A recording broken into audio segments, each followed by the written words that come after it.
The previous 13 episodes have covered 12 years of Britain's efforts to increase its control over the American colonies.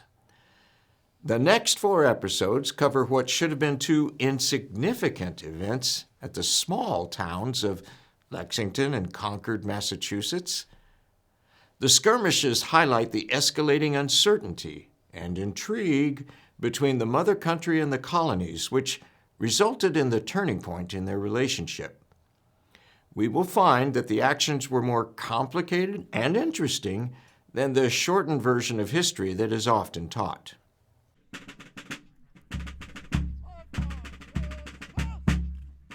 We have seen that the coercive acts convinced the colonies that Britain would do everything they could to retain their rule over them.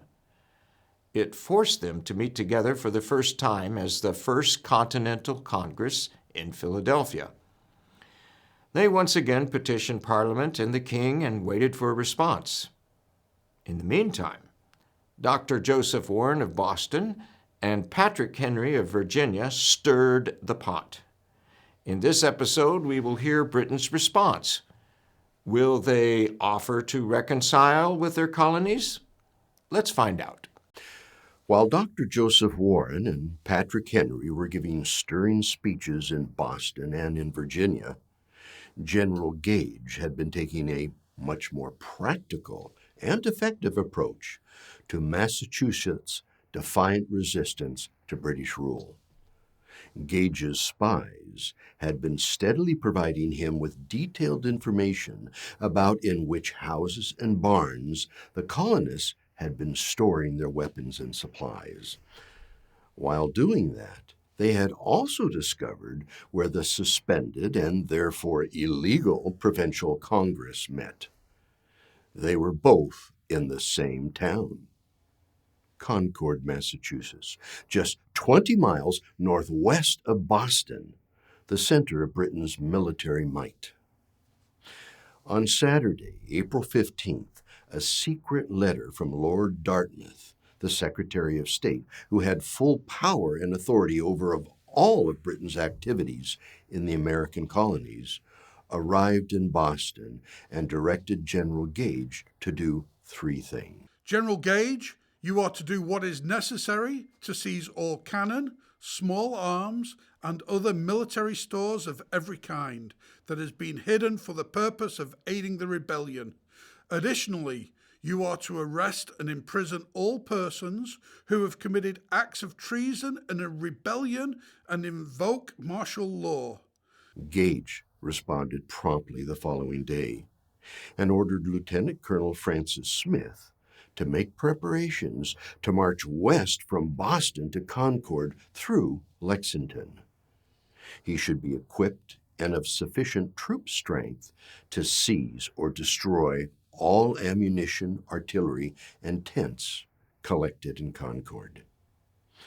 John Hancock and Samuel Adams had already been identified as traitors to the crown by the British.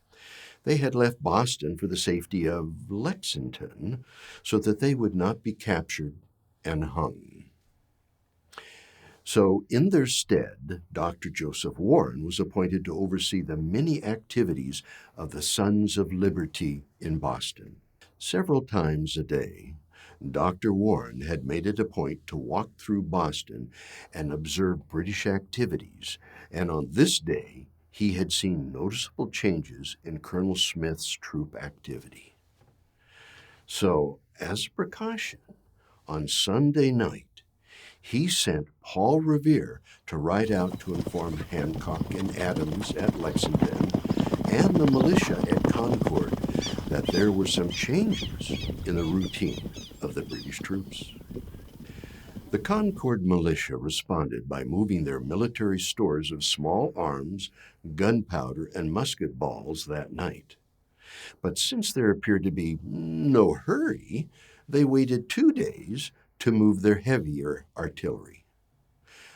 John Hancock and Samuel Adams were not that concerned, since there had been previous warnings from the ever-cautious Warren that amounted to nothing.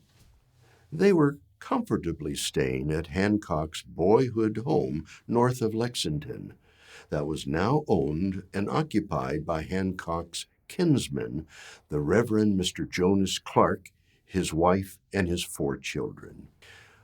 Warren noticed more activity the following night, and he once again sent Revere out.